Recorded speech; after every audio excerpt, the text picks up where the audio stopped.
First of two juvenile races, Divine Quest prop steadied. Gates flew back immediately and they're off and racing.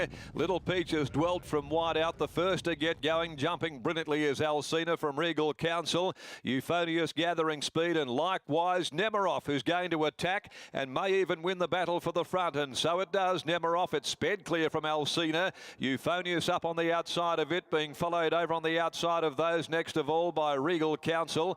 On the rails next is Divine Quest. It was being followed further back in the field by Yankee Girl, and in the last group they included Angelic Ruler, who's down towards the inside, back second from last, Alluring, and at the tail end of the field, bar one at this stage, Little Peaches, and that is Washaki, who's a furlong behind them as they come to the home corner. 450 left to travel. In the first at Belmont Park, it'll be Nemiroff that swings into the home straight over Euphonious. Alcina third down on the rail. Here comes Regal Council, and further back in the field is Angelic Ruler by the 250, and Nemiroff giving back as a great sight, responds and kicks away. Regal Council down the outside at the 150. Nemiroff, Regal Council. Here comes Angelic Ruler right over the top of them. Angelic Ruler on the extreme outside reached the lead. Angelic Ruler's just got there from Nemiroff, Regal Council. Alcina 3 lengths behind those, in company there with Little Peaches. Also Divine Quest. In behind them Euphonious, and further back in the field when they'd pulled up was Yankee Girl.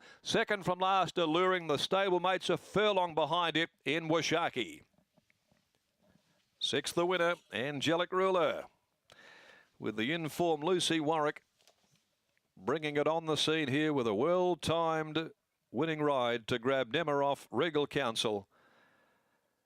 Number 6, Angelic Ruler, up to the 1200, was a real plus in this filly's favour today. And she has surged in the last 100 from Nemiroff, who did a bit of work to offset the wide draw, sped clear, had the pace really on, and Regal Council, who'd fleetingly loomed to them and peaked on its effort. It's all honours, though, with Angelic Ruler saluting in the Tab Touch plate, opening up her winning account today by Universal Ruler out of an 8 times winning filly in Tip the Angel that was prepared by the Pierces.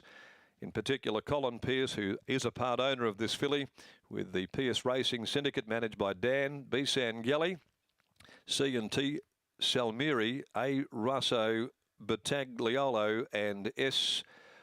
Palauka, A.P. Sangelli, C. Salt, and A. Allsop. Lucy Warwick there, the winning rider. 280-130, 2 Nemiroff by Universal Ruler from Elusive Choice. Chris Wells, Karen Fernie, the estate of the late Bronte Stewart, Neil Gill, Frosty Martin, Andrew Ingalls, Lindsay Smith and Taylor Stone combining. And it will pay around $1.40. And third money, Regal Council, by my admiration, from Sir Rosie, Trevor Andrews, William Pike, for P. Flay and A. Newman, D. Ashby, G. and C. Malik. Regal Council was paying at $1.30. Half a length is the winning margin. It's a short neck between second and third. We don't have a margin, a time to hand just yet.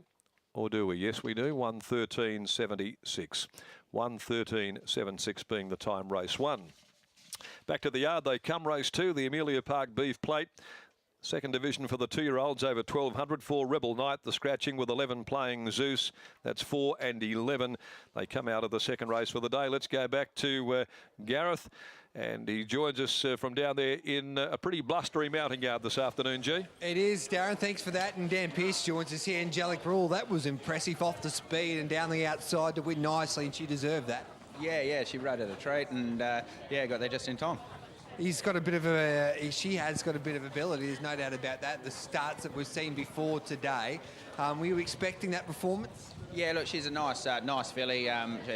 We trained the mum, and so she's pretty special to us. And runs have been good so far. So yeah, look, we got a bit of an opinion of her, but it's always a bit hard with the rail where it was today, and the track being a bit soft to be overly confident. So we just sort of see how it played out. What do you do with her now? We'll just let her work through her grades and see. She's a good doer, and everything seems to be going well. Well done, mate. Thanks. There's Dan Pearson. Brittany Taylor's catching up with the in-form Lucy Warwick. I am, as she just says hello to all the connections who are very, very happy with her. Luce, your first time aboard this filly. What were your first impressions? Very green. She's a lot to improve on, which is great to see. A bit, just a baby. Dropped a bit around the 6 to the 4. He lost a bit, and I thought, oh no, we might might be out of the race, but really picked up, giving me a good feel, and hopefully there's a lot more improvement for them. The way she ran through the line, do you expect that she'll be able to get further? Yeah, definitely. The way she settled, there's a bit of horses coming back in our lap early, and she took well to it, and she come back, and she feels like she could be a nice horse. Well done, Luce. Thank you.